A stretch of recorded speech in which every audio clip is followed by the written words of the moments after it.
और इस प्रकार मर्जरिका ने सबको विश्वास दिला दिया कि वो अपने संस्कारों को छोड़कर वानर कुल की मर्यादाओं को अपना लेगी। और फिर महाराज केसरी का विवाह मर्जरिका से तय हो गया।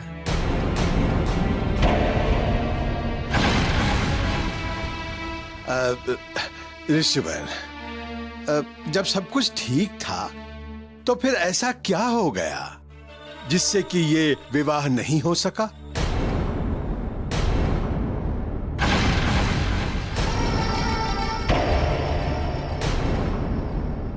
मैं बताता हूं महाबली काका।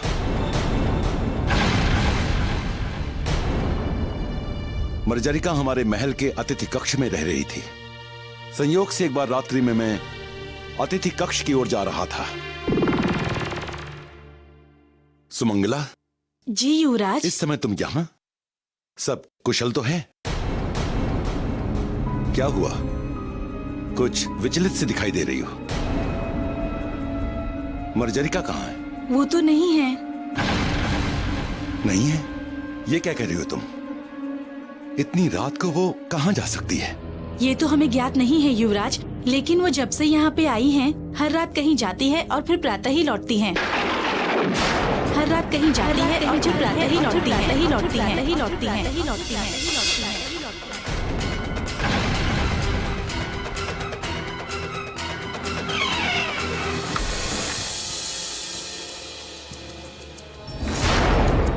मर्जरिका,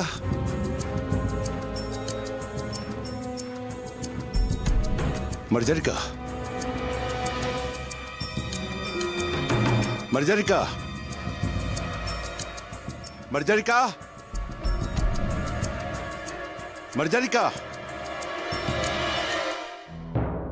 सुमंगला। जी युवराज। क्या मर्जरिका रात को यूं ही जाती है? जी युवराज, वो हर रात भोजन करने के बाद कहीं चली जाती हैं, फिर प्रातः ही लौटती हैं।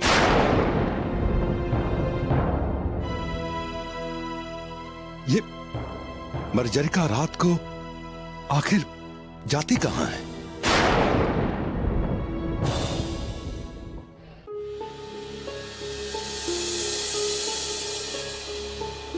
हमने उस सारी रात मर्जरिका को लगभग हर संभव स्थान पर ढूंढा, किंतु उसका पता नहीं चला।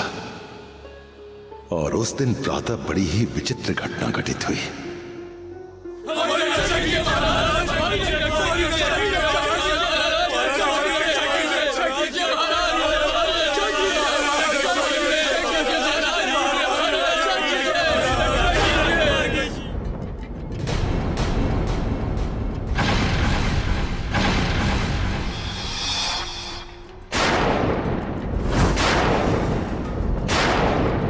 युवराज, हमें इस आपदा से बचाइए युवराज, हमारी रक्षा कीजिए युवराज।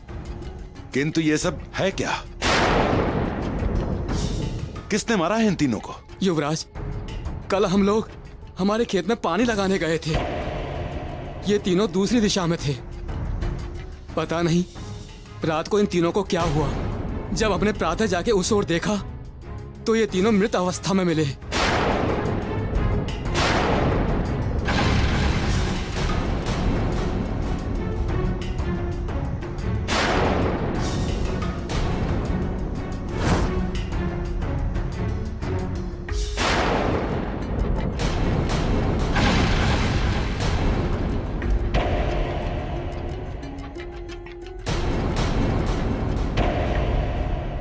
लगता है किसी हिंसक पशु के पंजों के चिन्ह हैं। सैनिक, शीघ्र ही राजवैद्य जी को बुला लाओ। देखिए, इन्हें हिंसक पशु ने मारा है, किंतु आप चिंता ना करें, हम शीघ्र ही उस पशु को मारने का प्रबंध करेंगे।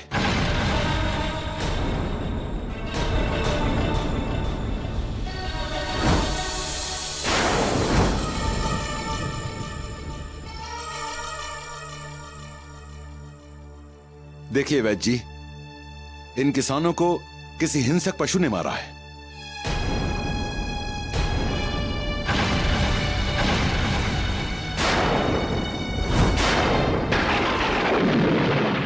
ये तो कुछ अलग ही चिन्ह लग रहे हैं। कुछ विचित्र घटा है इनके साथ।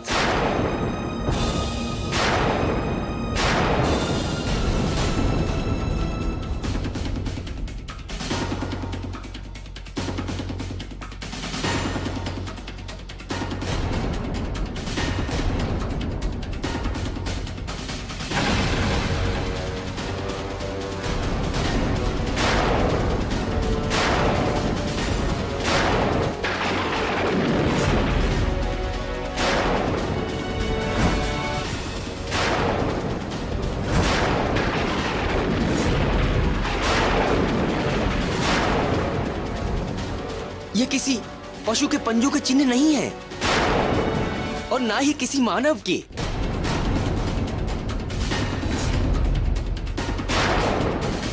पर राजवैद्य जी, लगता तो ऐसा है जैसे इन पर किसी ने आक्रमण किया हो। आक्रमण तो हुआ युवराज, किंतु ये सब किसने किया है ये हमारी समझ में नहीं आ रहा है। जिसने भी ये सब किया है उसने इन तीनों मृतकों के देह से सारा ही रक्त निकाल लिया है। जिसने भी ये सब किया है उसने इन तीनों मृतकों के देह से सारा ही रक्त निकाल लिया। इनकी देह में रक्त की एक बूंद भी शेष नहीं है।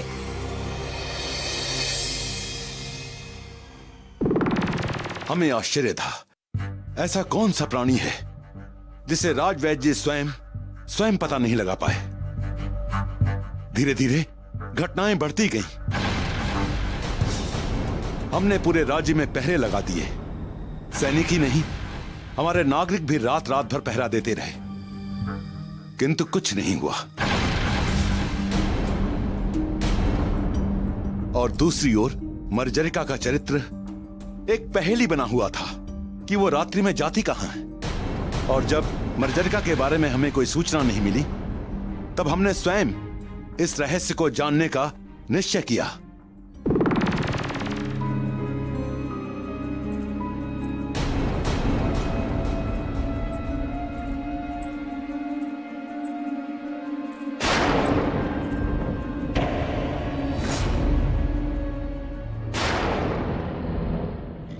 ये कौन है?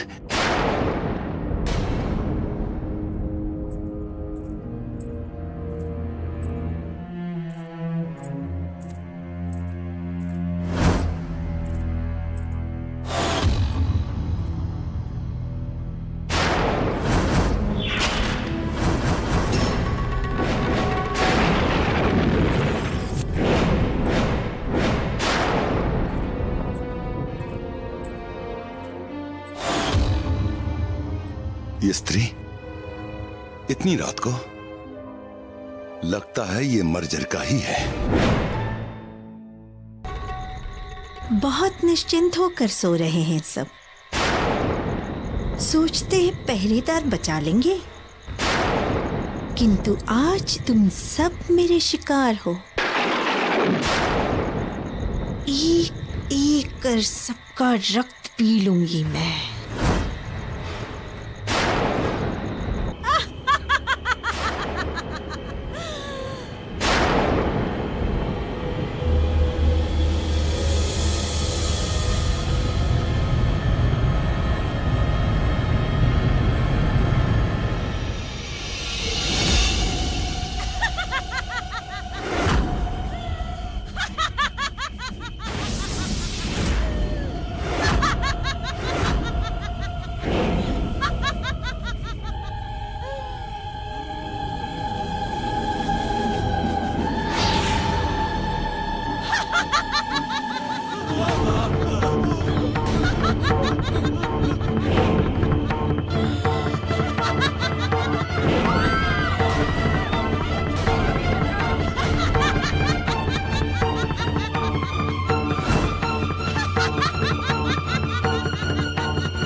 यहाँ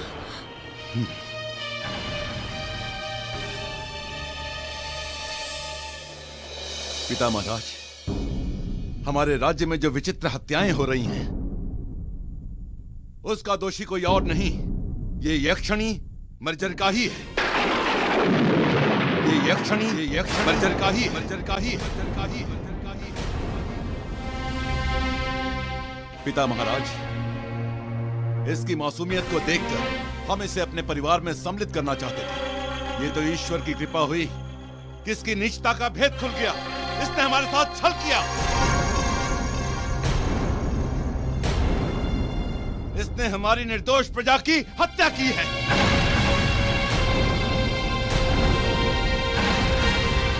हमें क्षमा कर दीजिए युवराज। रात्रि होते ही न जाने हमें क्या हो जाता है, किंतु अब हम आपको ये विश्वास दिलाती हैं, दोबारा ऐसा कभी नहीं होगा। हमें क्षमा कर दीजिए युवराज। बस मर्जरिका, बस। तुमने हमें वचन दिया था कि तुम अपनी यक्षिणी प्रवृत्ति को बदल दोगी, किंतु तुमने उस वचन को तोड़ दिया, हमारे साथ विश्वासघात किया है, निर्दोष लोगों की हत्या की है। युवराज, हम भी दोषी हैं इसके, क्योंकि हमने आपको कहा था इससे विवाह करने के लिए, पर ये नीच योनि की यक्षिणी है, इसे तो रक्त चाहिए अपनी प्यास बुझाने के लिए। फिर वो रक्त चाहे मानव का हो या वो वन प्राणी का हो। मर्जरिका, तुम्हारा अपराध क्षमा योग्य नहीं है। युवराज, इस पापिनी को दंड हम देंगे। अवश्य ऋषिवर, इसे ऐसा दंड दीजिए कि कोई और यक्षिणी ऐसा कुकर्म करने के बारे में सोच भी ना सके। नहीं युवराज, नहीं, भले ही मुझे दंड दीजिए, किंतु मुझे अपने आप से दूर मत कीजिए। युवराज, हम आपसे बहुत प्रेम करती हैं। हमें क्षमा कर दीजिए युवराज। तुम प्रेम के योग्य नहीं हो, तुम सभ्य समाज पर संकट हो। तुमने निर्दोष लोगों की हत्या की है, तुम्हें तो दंड मिलना ही चाहिए।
मुझे दंड दोगे,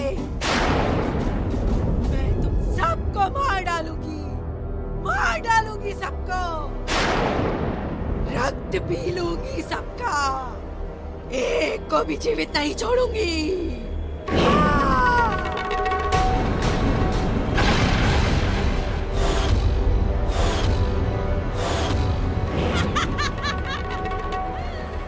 मर्जरिका, तुम ऐसे नहीं मानोगी। तुम स्त्री हो, इसलिए मैं तुम्हारी मौत का संधि बनना नहीं चाहता। मैं तुम्हें श्राप देता हूं कि तुम सदैव के लिए इस मंडूक क्षेत्र में बंदी रहोगी। कि तुम सदैव के लिए इस मंडूक क्षेत्र में बंदी रहोगी। तुम उस क्षेत्र के वन प्राणियों का रक्त तो पीती रहोगी, लेकिन कभी उस क्षेत्र से बाहर नहीं आओगी, और तुम्हारी सारी मायावी शक्तियां समाप्त हो जाएंगी।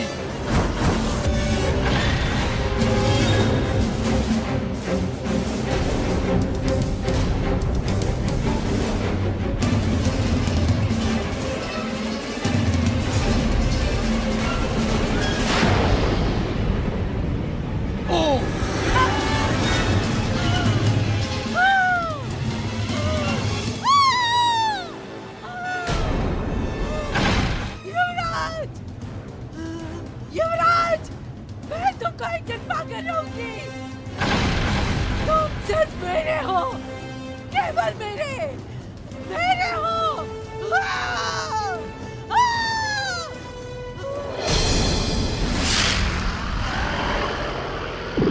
इसके बाद वर्षों तक मर्जरिका मांडू क्षेत्र में बंदी रही। इस कारण जो भी प्राणी वहां जाता वो जीवित लौटकर नहीं आ पाता। इतने वर्षों बाद वो कैसे मुक्त हुई ये हम नहीं जानते। हाँ महाराज केसरी, मैं स्वयं आश्चर्यचकित हूं कि वो बाहर कैसे आ गई और इतने समय में उसकी शक्तियां कम होने के स्थान पर इतनी बढ़ कैसे गई।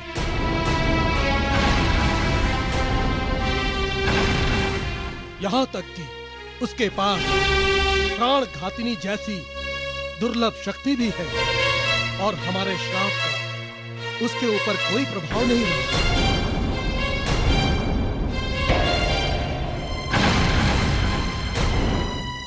ऋषिवर, मर्जरिका शांत होकर बैठने वाली नहीं है। कहीं उसके हाथों कुछ अशुभ न हो जाए।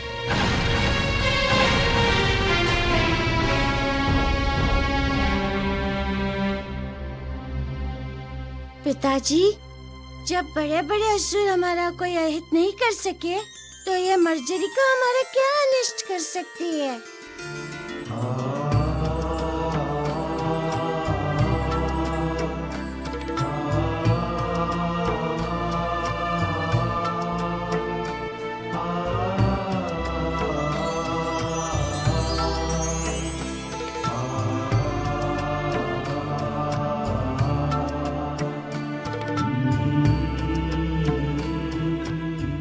महाराज बाली, अब हमें जाने की अनुमति दीजिए। किंतु इतनी शीघ्रता क्या है केसरी जी? अभी तो हम आराम से बैठे ही नहीं, ना कोई चर्चा की। कुछ दिन और यहाँ रुक जाइए, हम आखेट के लिए चलेंगे। थोड़ा नौका विहार करेंगे आपके साथ। महाराज बाली, मन तो हमारा भी बहुत कर रहा है यहाँ रहने का, किंतु मर्जरिका हमसे बदला लेने के लिए हमें ढूंढ रही है, इसलिए हमारा वहां पहुंचना आवश्यक है। यदि ऐसी बात है केसरी जी, तो हम भी आपके साथ चलेंगे।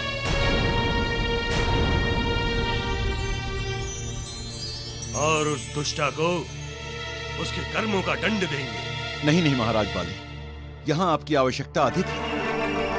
राजकुमार अंगद और देवी तारा की देखभाल कीजिए।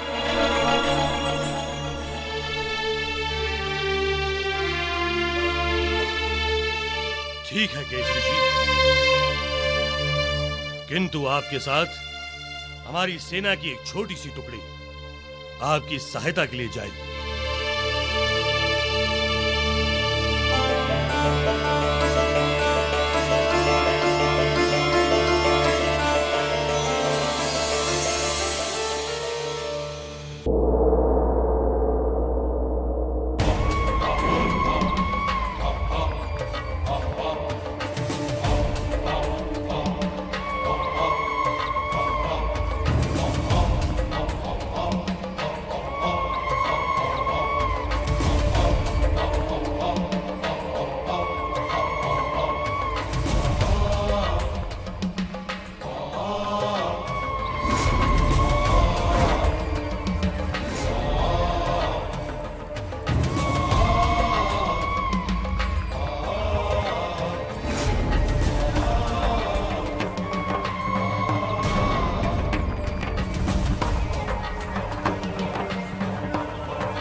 मर्जरिका, मैं तुम्हें मायावी शक्तियों से इतनी शक्तिशाली बना दूंगी कि उस मतंग ऋषि के तपोबल का प्रभाव भी तुम्हारी शक्ति के सामने निस्तेज हो जाएगा।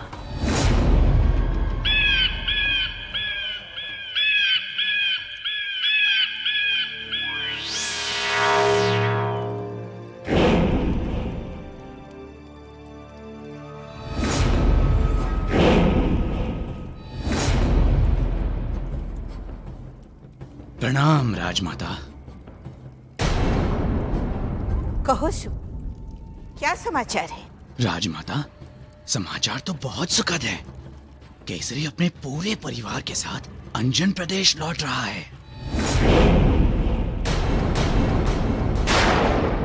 और वो मायावी बालक भी उन्हीं के साथ है। ये तो बड़ा ही सुखद समाचार है। अब उन्हें मार्ग में ही समाप्त किया जा सकता है। मर्जरिका, मर्जरिका, बड़ा ही अच्छा अवसर हाथ आया है उन्हें समाप्त करने का।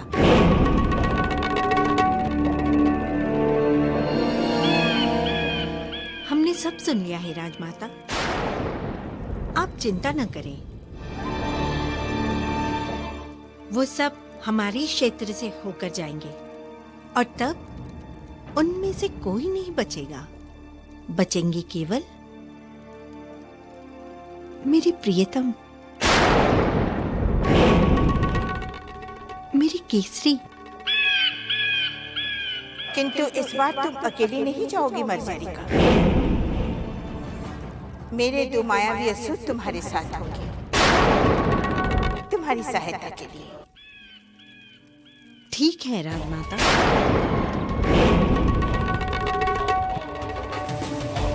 जैसी आपकी इच्छा।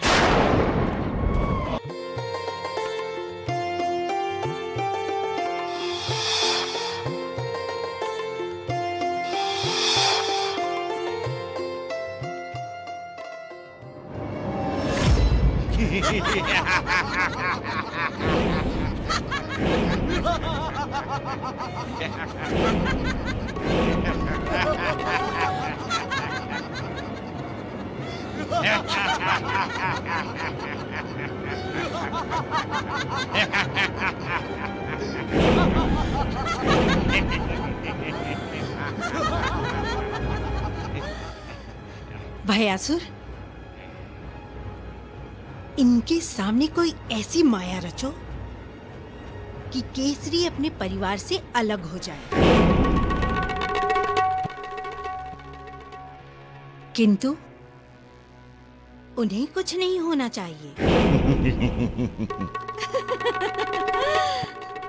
मैं भी केसरी को अलग कर देता हूँ और साथ ही उसके सारे परिवार को भी बिखेर देता हूँ।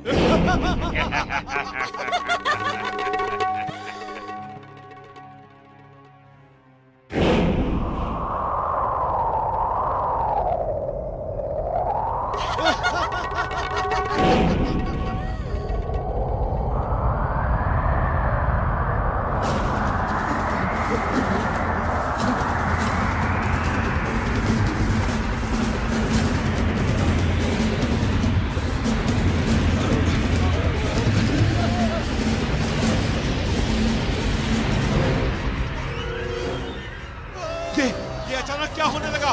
मारुति! स्वामी! अंजना! मारुति का हाथ पकड़े रहना, छोड़ना मत। स्वामी!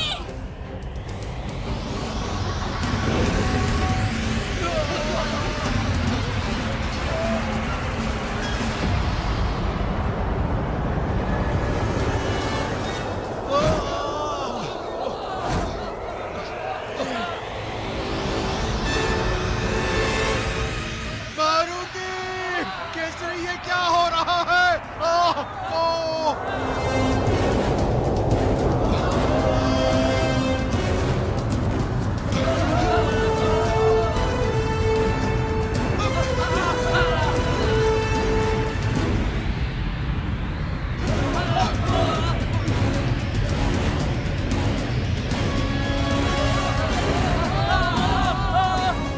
आनंद, परमानंद, केसरी अपने परिवार से अलग हो गया।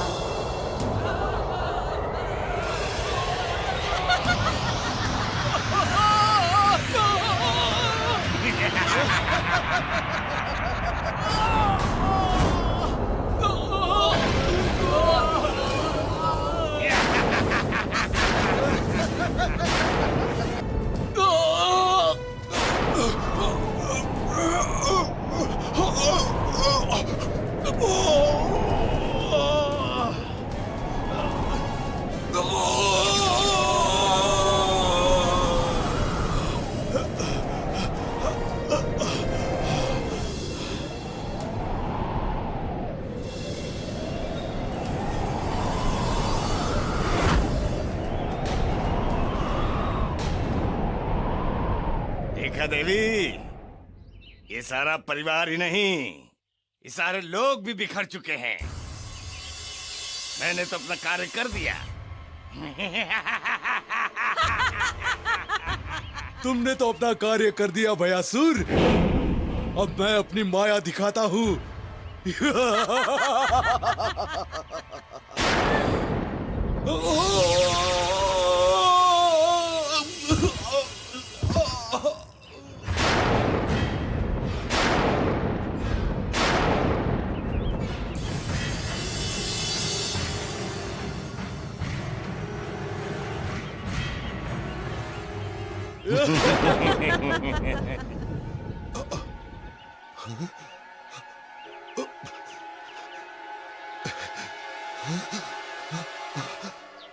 मारुति!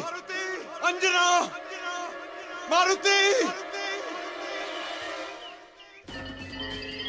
मारुति! अंजना!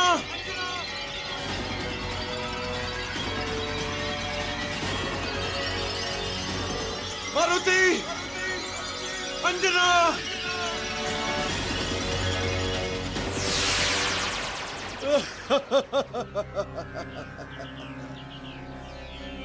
बहुत विचलित हो रहे हो केसरी अपने परिवार के लिए?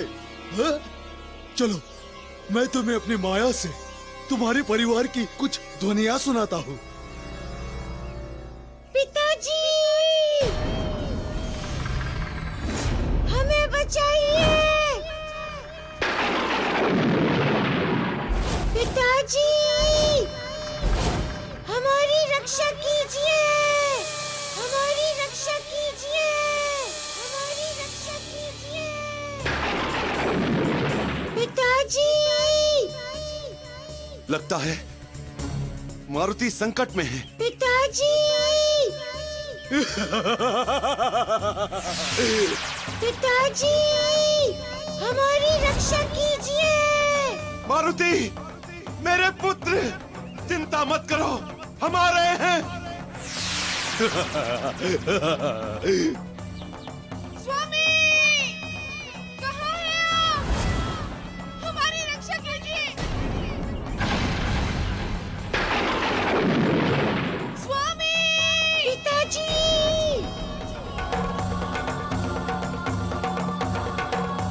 मारुति! मारुति, तुम्हारे पिताजी कहीं दिखाई नहीं दे रहे।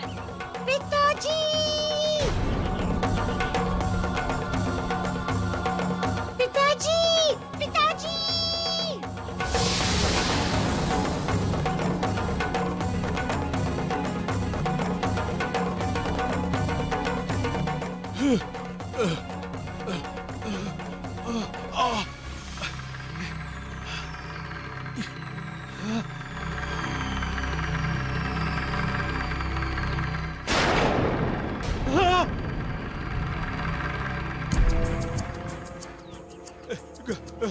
कुंजर जी, महाराज कुंजर जी, नेत्र खोलिए।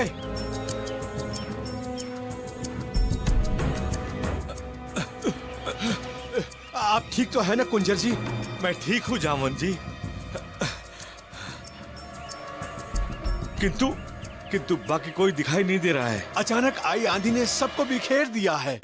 यहाँ आसपास कोई दिखाई नहीं दे रहा है। बड़ी विचित्र आंधी थी जामवन जी, जैसे कोई बवंडर उठा हो। पर जामवन जी, अब हमें चलकर सबको ढूंढना चाहिए। हाँ हाँ हाँ, चलिए। केसरी! मारुति!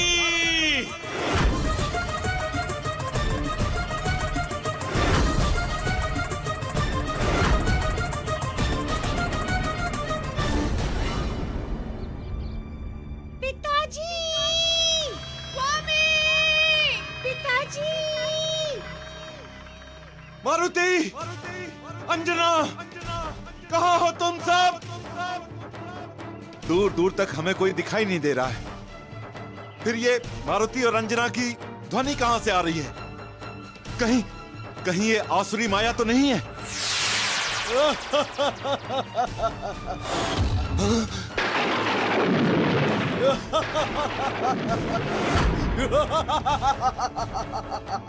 केसरी, तुम्हारा अनुमान पूर्णतः सत्य है। ये मेरी ही माया है।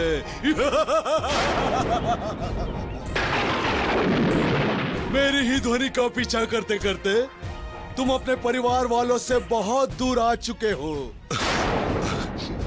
और अब जब तक तुम उनके पास पहुंचोगे वहां पे मर्जरिका उन्हें समाप्त कर चुकी होगी। नहीं, नहीं।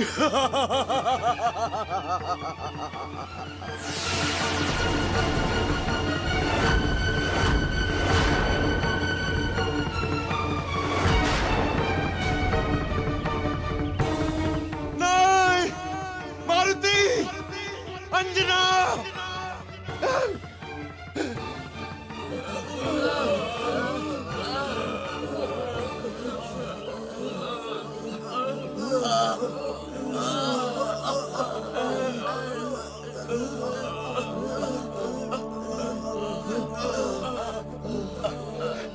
मारुति, अंजना तुम ठीक तो हो? केसरी किधर है?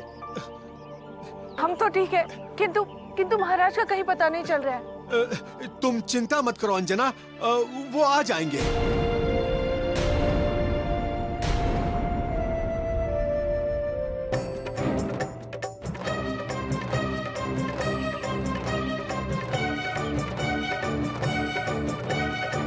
व्यथित न हो पुत्री, इस तूफान ने तो सबको तिनकों की तरह बिखेर कर रख दिया है। केसरी भी यही कहीं होगा। हाँ हाँ, निस्संदेह वो आता ही होगा। हाँ हाँ। हमें शीघ्र ही उनके पास पहुंचना होगा, कहीं मर्जरिका वहां कोई अनर्थ न कर बैठे। मारुति, मारुति।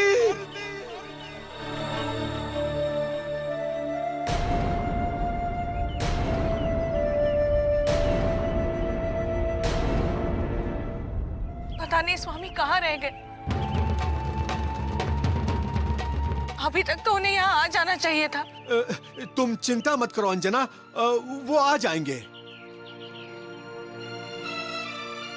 किंतु जैसे सब आ गए हैं, उन्हें भी तो अब तक आ जाना चाहिए था। महाबली काका, हमें उनका पता लगाना चाहिए। हाँ हाँ हाँ, सैनिकों, जाओ महाराज केसरी को ढूंढो, वो यहीं कहीं होंगे। जाओ जल्दी करो, जाओ जाओ। केसरी!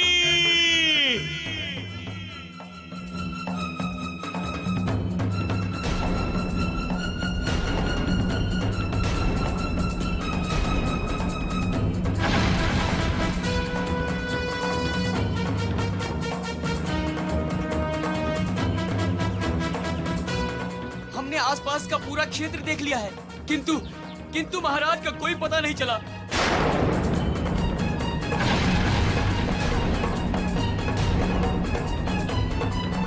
हाँ महाबली, दूर दूर तक ना तो महाराज और ना ही उनका कोई चिन्ह दिखाई दिया।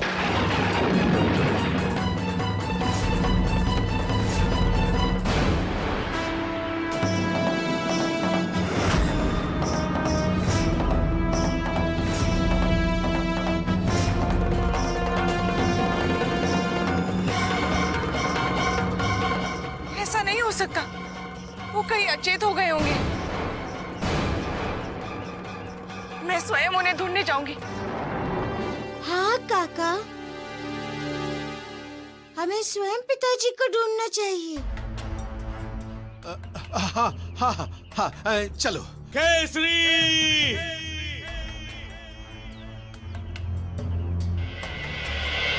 केसरी!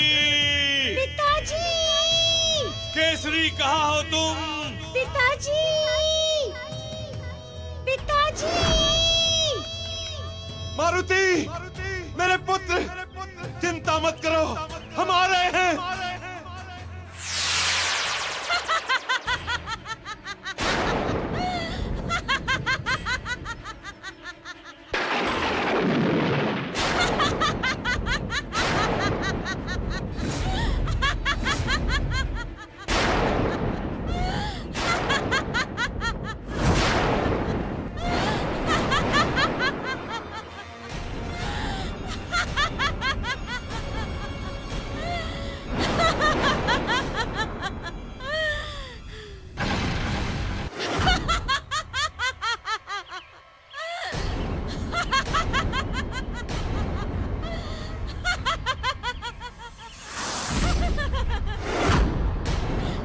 उन्हें ढूंढने से कोई लाभ नहीं मिलेगा और अब वे तुम लोगों को कभी नहीं मिलेंगे।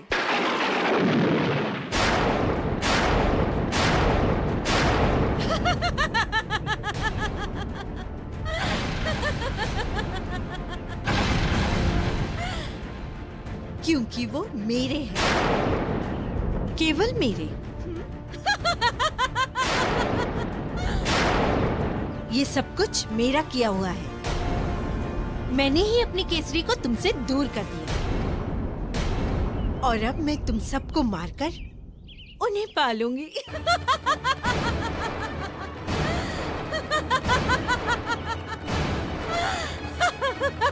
नहीं, तुम ऐसा नहीं कर सकती। हाँ, मैं ऐसा ही करूंगी।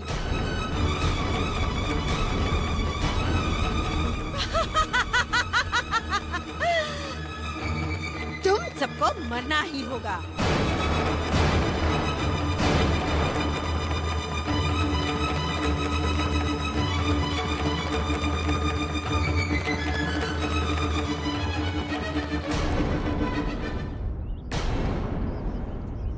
जय बजरंग बली, जय बजरंग बली, जय बजरंग बली, जय बजरंग। नहीं मारुति।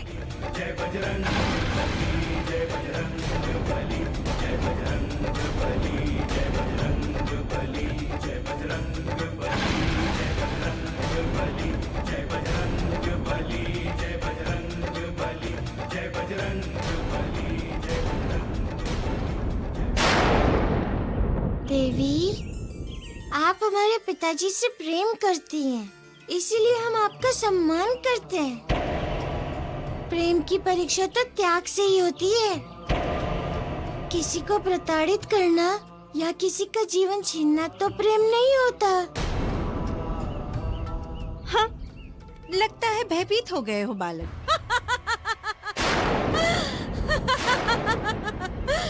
भय के कारण से भी प्रेम की भाषा बोलने लगते हैं सब।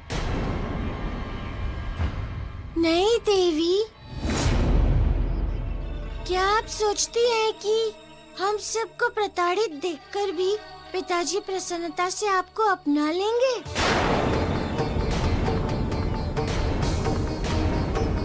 आप ऐसा करके कुछ नहीं पाएंगी।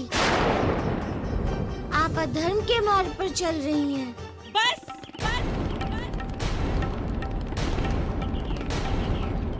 मुझे मत धर्म कर्म समझाओ। मैं तुम्हारी बातों में नहीं आने वाली हूँ।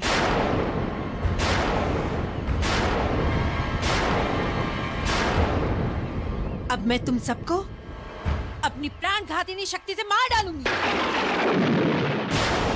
अब मैं तुम सबको अपनी प्राण घातिनी शक्ति से मार डालूंगी।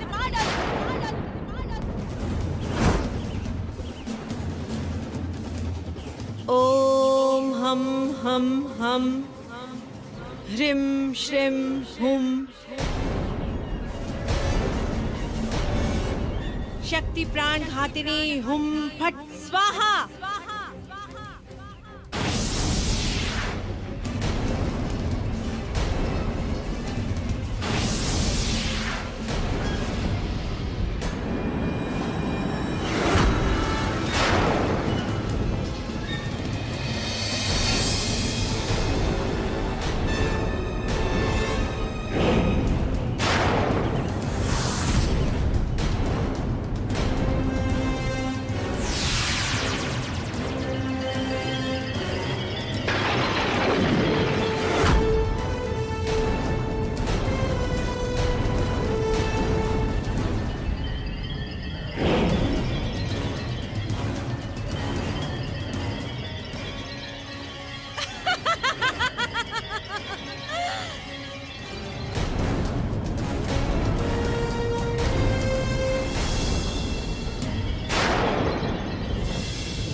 शक्ति,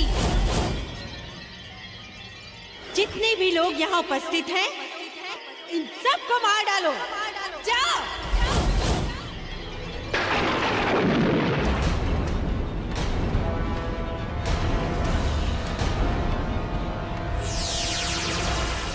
लगता है आज मुझे अपने परिवार की रक्षा के लिए इन सबके सामने अपने दिव्य शक्तियों का प्रयोग करना ही होगा, अन्यथा अनर्थ हो जाएगा।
स्वामी, स्वामी, स्वामी!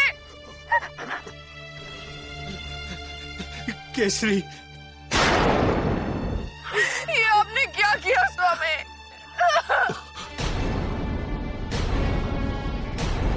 नहीं,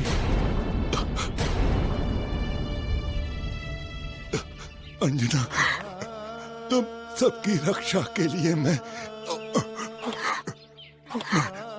कुछ भी कर सकता हूं, और ये मेरे ही कारण तो हुआ है।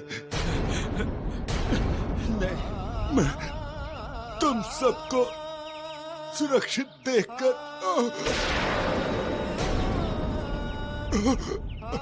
प्रसन्न हूं। नहीं स्वामी, आपको कुछ नहीं होगा, कुछ नहीं होगा आपको।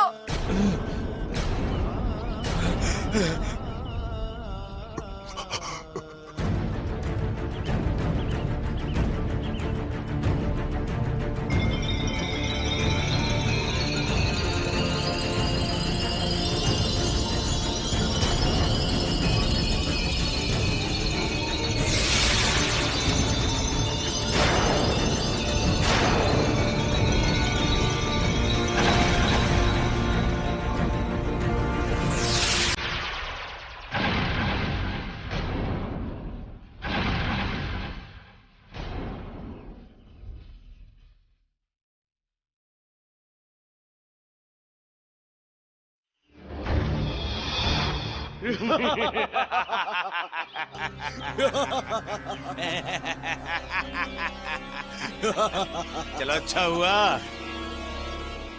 आज का दिन हमारे लिए शुभ दिन है। उन वानरों का राजा महाराज केसरी मारा गया।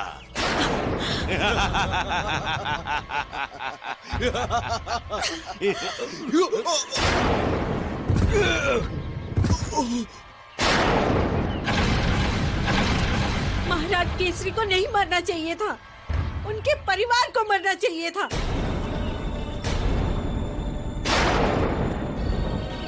तो क्या हुआ? राक्ष माता के लिए तो ये समाचार शुभ ही है। वे तो ये सुनकर अति प्रसन्न होंगी और केसरी के परिवार को तुम अगली बार मार देना। दुष्टों!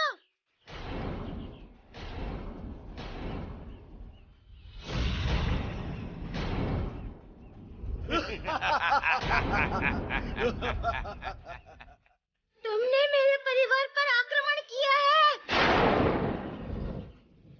अब तुम सब जीवित नहीं रह सकते।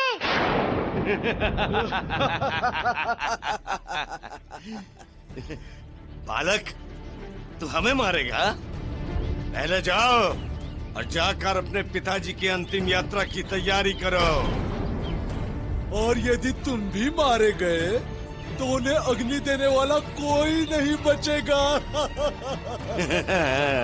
बचोगे तो तुम नहीं, तुम तीनों में से कोई नहीं बचेगा।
समझाया था, फिर भी तुम नहीं मानी। अब तुम्हें तुम्हारे अपराध का दंड मिलेगा। बालक, तुम मुझे दंड दोगे? मेरा कोई कुछ नहीं बिगाड़ सकता। तुम्हारी मृत्यु ही तुम्हें यहाँ खींच लाई है। मृत्यु तो तुम्हारी होगी, मेरे हाथों से। तुम्हारे हाथों से? मुझे कोई नहीं मार सकता। मतंग ऋषि भी मुझे नहीं मार सके, इसीलिए उन्होंने मुझे श्राप देकर बांध लिया था। मैं सिद्ध भैरवी हूँ। महाकाल के अतिरिक्त मुझे कोई नहीं मार सकता। तो ठीक है, महाकाल के हाथों ही तुम्हें मरना होगा। तो ठीक है, महाकाल के हाथों ही तुम्हें मरना होगा।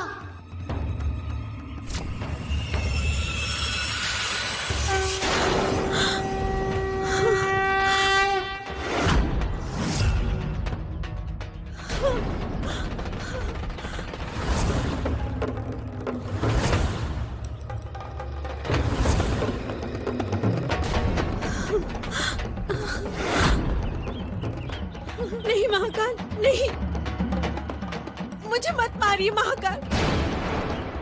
मैंने आपका कोई अहित नहीं किया है। मुझे मत मारिए महाकाल, मुझे मत मारना। नहीं, तुमने मेरे उस परिवार को प्रताड़ित करने का दुस्साहस किया है जिसमें अवतार लेने के कारण मुझे माता पिता का सुख प्राप्त हुआ।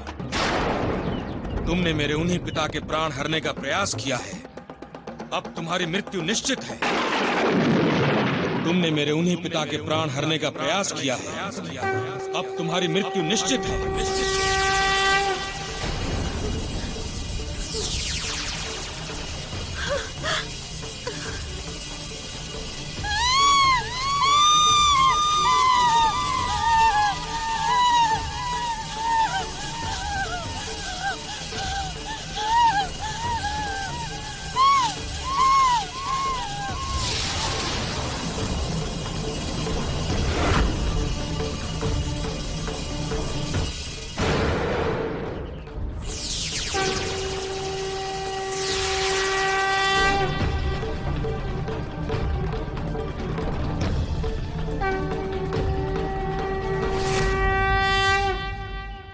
प्रभु, मैं एक बहुत ही उद्दंडी यक्षिणी थी। एक ऋषि को सताने के कारण मुझे ये नरकीय जीवन जीने का श्राप मिला था, किंतु आज आपने मेरा उद्धार कर दिया। मैं धन्य हो गई प्रभु, मैं धन्य हो गई।